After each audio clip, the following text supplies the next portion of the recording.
Partnership के पहले सवाल पे आते हैं।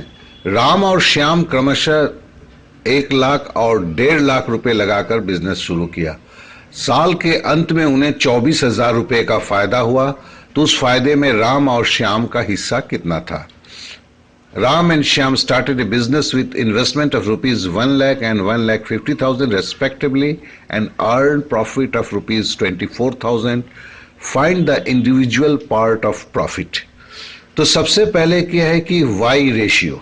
हम रेशियो में क्यों करते हैं? क्योंकि जिस अनुपात में उनका पैसा लगा है उसी अनुपात में, उसी रेशियो में उनका जो प्रॉफिट हुआ है टोटल, उसमें उनकी हिस्सेदारी होगी, उनको मिलेगा। तो पहला रेशियो क्या? इन्वेस्टमेंट का रेशियो निकाला। देखो 10,000 divided by 1 lakh divided by 1.5 lakh, तो काट दिया तो 10/15।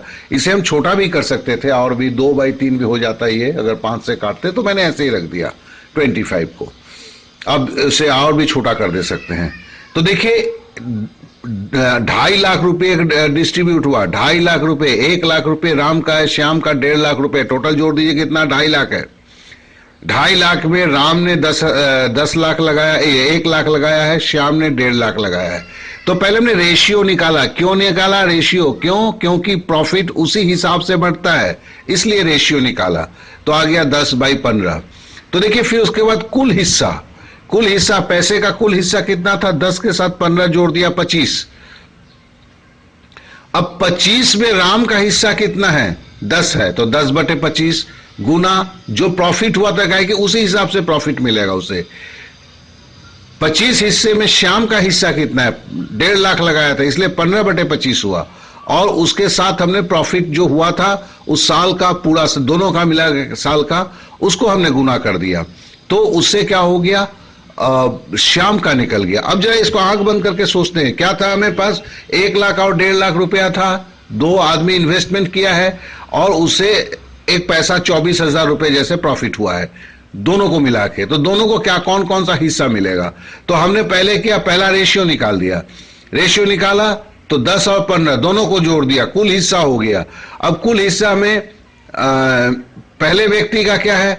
तो पहले व्यक्ति का जो था 10 रुपया था 25 रुपए में, तो और उससे हमने उसकी जो टोटल इनकम हुई थी उससे गुना कर दिया। उससे गुना करने से उसका स्टेक निकल गया।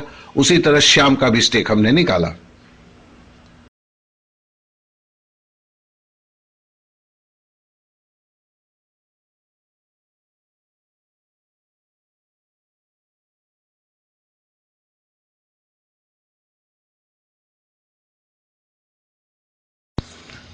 अनिल, सुनील और मोहन तीनों क्रमशः 26,000, 34,000 और 10,000 रुपए लगाकर व्यवसाय शुरू किया एवं साल के अंत में उस व्यवसाय के कुल लाभ 3,500 रुपए प्राप्त हुए। तो सुनील को उस लाभ में हिस्सेदारी कितना होगी?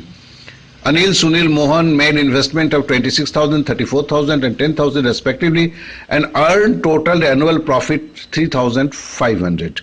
Find Sunil's stake in this profit. तो हम देखो पहले में 2 का अनुपात था, इसमें 3 लोगों का अनुपात, सीधा सीधा अनुपात निकाल दिया। तो क्या हुआ? 26,000, 34,000, 26,000 इस्टू 34,000 इस्टू 10,000 करके 26, 34, 10 और फिर काटा 13, 17, 5। तो ये उनके इन्वेस्टमेंट का रेशियो है। इनके इन्वेस्टमेंट का रेशियो अलग अलग सबका है। मतलब इसमें बता रहा है अनिल का 13 है, सुनील का 17 है, मोहन का 5 है। और टोटल हिस्सा कितना है? फिर सबको जोड़ दिया, 13, 17, 5, 35। टोटल हिस्से में अब अनिल का हिस्सा कितना है? 13/35। सुनील का क्या है? 17/35। मोहन का क्या है? 5/35। अब बोलता है खाली सुनील का हिस्सा निकालना है। तो क्या किया हमने? सुनील का कितना था? सुनील बीच में था तो 17 था, तो 17/35 गुना 3500 हो गया 1700।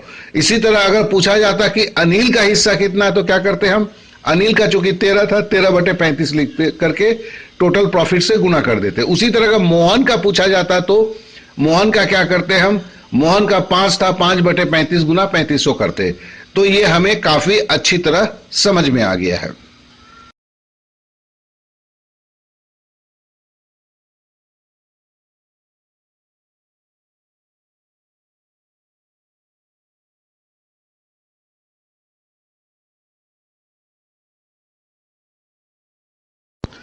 अब आते हैं तीसरे सवाल पे। ए और बी ने 20,000 और 25,000 लगाकर धंधा शुरू किया, मगर 4 माह के बाद बी चला गया और सी ने 15,000 रुपए लगाकर साझेदारी शुरू किया। साल के अंत में कुल शुद्ध लाभ 46,000 हुआ, तो उसमें सी का कितना हिस्सा था? A and B started a business with investment of rupees 20,000 and 25,000 respectively. But after 4 months, B left and C joined the partnership with investment of rupees 15,000. The annual net profit of the business was 46,000. What should be the profit stake of C? देखिए यहां पे चूंकि है पैसा लगाने से business नहीं होता है, आप पैसा कितने दिनों तक लगाए। जैसे बैंक में पैसा जमा करते हैं, तो आप अगर बैंक में 1 लाख रुपया जमा करते हैं, 1 दिन के बाद उठा लेते हैं तो थोड़ा सा इंटरेस्ट मिलता है, और वही 1 लाख रुपया 1 साल तक रखते हैं तो बहुत कुछ इंटरेस्ट में मिलता है। वही 1 लाख रुपया अगर 10 साल के लिए रखते हैं तो और ज्यादा इंटरेस्ट में लगता है। मतलब पैसा इन्वेस्टमेंट से नहीं होता है, पैसा इन्वेस्टमेंट कितना दिन तक हुआ वो भी एक मैटर है। तो देखिए इसमें हमने बोला है प्रभाव या इफेक्ट, ये मेरा टर्म है, तो मतलब उस पैसे का इफेक्ट कितना दिन तक रहा। तो ए का पैसा था 20 लाख रुपए, ये 20,000 रुपया, और पूरा साल रहा तो मतलब गुना 12, ये ए का इफेक्ट है। बी का पैसा 25,000 था, लेकिन वो 4 महीने के लिए रहा, तो 25,000 इंटू 4, ये इसका बी का इफेक्ट है। सी 4 महीने के बाद ज्वाइन करता है, तो सी का साल में 12 महीने का होता है, 4 महीना तो ऐसे ही चला गया, तो कितना महीना बच गया? 8 महीना बच गया। तो सी का इफेक्ट क्या हुआ? 15,000 इंटू 8। तो देखिए इस सवाल में, चूंकि पहले आगे के 2 सवाल में हमें महीना नहीं दिया हुआ था, कितने माह तक, मतलब पूरा साल तक सबका पैसा था, लेकिन इस तीसरे नंबर क्वेश्चन में हमें महीने आ गए हैं, किसका कितना माह तक रखा, इसके लिए हमें इफेक्ट डालना पड़ा। तो कहने का मतलब है अगर इन्वेस्टमेंट और मंथ्स दिया होगा तो हमें इफेक्ट ढूंढना होगा। इफेक्ट मतलब उसका पैसा कितने मंथ तक रहा, इसलिए ए का पैसा था 20,000 था, 12 महीने तक का था, इसलिए 20,000 इंटू 12। बी का इन्वेस्टमेंट जो था 25,000 था, लेकिन 4 महीने के बाद वो निकल गया था, तो इसके लिए 4 महीने का इफेक्ट उसमें रहा, 25,000 गुना 4। सी का प्रभाव जो है 15,000 रुपए था, लेकिन 4 महीने बाद ज्वाइन किया हुआ, तो साल में 12 महीने होता है, तो इसलिए 12 से 4 घटा दिया तो 8, तो 15,000 इंटू 8। तो अब इसकी रेशियो कैसे निकलेंगे? रेशियो का मतलब है effect is to effect is to effect, मतलब 20,000 into 12 is to 25,000 into 4 is to 15,000 into 8। तो देखिए वही 240 इज टू 100 इज टू 120, वही 12 इज टू 5 इज टू 6। तो टोटल हिस्सा क्या हुआ? तो 23 हुआ टोटल हिस्सा। अब बोलता है मेरा हिस्सा, मतलब सी का हिस्सा कितना है? सी के हिस्से के बारे में पूछा गया है। टोटल हिस्सा 23 है, और सी का हिस्सा जरा देखिए, सी जो है 3 नंबर में था, 12 इज टू 5 इज टू 6 था, तो मतलब सी का हिस्सा 6 था। 6/23 इंटू एनुअल जो प्रॉफिट हुआ 46,000, उसको किया तो हमारा 12,000 हो गया। तो देखिए पहला, दूसरा और तीसरे में अंतर क्या है? पहले में 2 जन था, दूसरे में 3 जन का था लेकिन मंथ नहीं था, और तीसरे में क्या है? 3 जन आए लेकिन साथ साथ में मंथ भी आ गया। तो ये तीनों में जो डिफरेंस के जो हमने एक्टिविटीज को हल्का सा चेंजेस किया, ये आगे बढ़ने के पहले फिर से आप विजुअलाइज कर लीजिए इसे।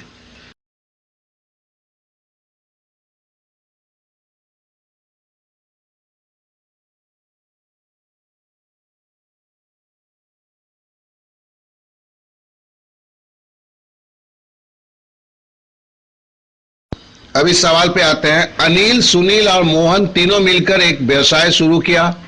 अनिल के निवेश का रकम दुगुना, सुनील के निवेश का रकम 3 गुना के बराबर था। उसी तरह सुनील के निवेश का रकम मोहन के निवेशित रकम का 4 गुना के बराबर था। ऐसी अवस्था में जब सालाना लाभ 2,97,000 रुपया हुआ, तो सुनील को उस फायदे का रकम कितना मिलेगा? देखिए यहां पे जो रकम जो है, यहां रकम अमाउंट बोला नहीं गया है, लेकिन यह बोला है कौन अमाउंट किससे, मतलब आपस में रिलेशन बोला गया है, किसका अमाउंट किससे कितना गुना था।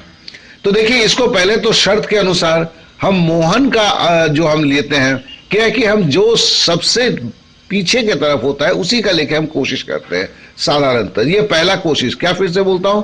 अनिल, सुनील और मोहन। देखिए अनिल का निवेश का रकम दुगुना था सुनील के, यहां अनिल और सुनील में संपर्क दिया हुआ है। उसी तरह सुनील का निवेश का रकम मोहन के निवेश के रकम के 4 गुना के बराबर था। तो यहां पे सबसे जो आखिरी में जिसका निवेश का बोला गया उसी को साधारणतः एक्स मानने से चीजें सुविधाजनक हो जाता है। तो चलिए मोहन का निवेश या मोहन का इन्वेस्टमेंट मैंने ₹100 मान लिया। तो बोलता है सुनील का निवेश जहां था वो मोहन के निवेश का 4 गुना था। देखिए सुनील का निवेश रकम मोहन के निवेशित रकम का 4 गुना था। तो सुनील का निवेश कितना होगा? 4x होगा। तो चलिए मोहन का निकल गया, सुनील का निकल गया, अब है अनिल का निकालना है। अब देखिए अनिल का निवेश रकम दुगुना सुनील के निवेश रकम के 3 गुना के बराबर था। मतलब अनिल ने जितना रुपया दुगुना लगाया है, जितना रुपया लगाया उसका दुगुना कर दें तो वही अमाउंट सुनील के निवेश के रकम के 3 गुना था। मतलब अनिल का निवेश क्या था? अनिल का निवेश था आपका, हमें तो निकालना है, 2 इंटू अनिल का निवेश कर दिया, पता नहीं है, बराबर 3 इंटू सुनील का निवेश। अब सुनील का निवेश तो 4x था, तो अनिल का निवेश जो है सुनील का निवेश के बराबर 2 गुना अनिल का निवेश बराबर हो गया 12x। तो अनिल का निवेश कितना होगा? 2 गुना था, 2 से हम 12 को भागा दे देंगे तो 6x हो जाएगा। तो देखिए यहां पे जो है दिमाग को थोड़ा सा घुमाने के लिए इसको 2-3 बार अगर करेंगे तो आपको समझ में आ जाएगा। अब तो देखिए वही लाइन चलना है, क्या है? अनुपात निकालना है। तो Anil is to Sunil is to Mohan, Anil का 6x is to 4x is to x is to 6 is to 4 is to 1। अब हो गया कुल हिस्सा कितना हुआ? 6, 4, 10, 11 हिस्सा हुआ। उसमें मेरा हिस्सा मतलब सुनील का हिस्सा कितना है? सुनील का हिस्सा देखते हैं कि दैट इज द 4x था, तो 4/11 हुआ इनटू टोटल प्रॉफिट 2,97,000 जो साल का हुआ था, तो 1,08,000 हुआ। तो देखिए हमने इसमें क्या किया, क्यों किया? क्योंकि हमारे पास यहां पे पूरा किसी का रकम नहीं दिया हुआ है, किसी का दुगुना है तो किसी का 3 गुना है, इस तरह के संपर्क दिए हुए हैं। तो पहले हमने आखिरी वाले से पकड़ा, उसको x पकड़ के जैसे लिखा हुआ है क्वेश्चंस में उस तरह से उसको हमने सॉल्व करने का कोशिश किया इक्वेशन के माध्यम से। जब हमारे अलग अलग तीनों के x में अनुपात निकल गए तो फिर हमने उसका रेशियो निकाल दिया, 3 का जैसे निकाला जाता है। फिर हमने टोटल हिस्सा, कुल हिस्सा निकाला, मतलब टोटल पार्ट ऑफ इन्वेस्टमेंट निकाला, तो वो हमें 11 पार्ट मिला। अब सुनील का निकालना था, सुनील का 4th पार्ट था उस इन्वेस्टमेंट के अंदर, तो 4/11 इंटू टोटल एनुअल जो प्रॉफिट हुआ था उससे गुना कर दिया।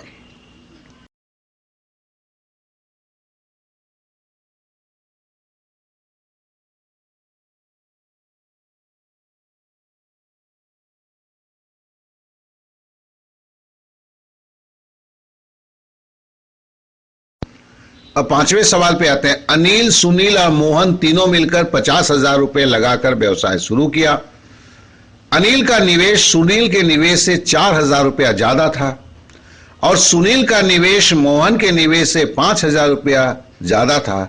ऐसी अवस्था में जब सालाना लाभ 35,000 हुआ तो अनिल को उस फायदे के रकम से कितना हिस्सा मिलेगा?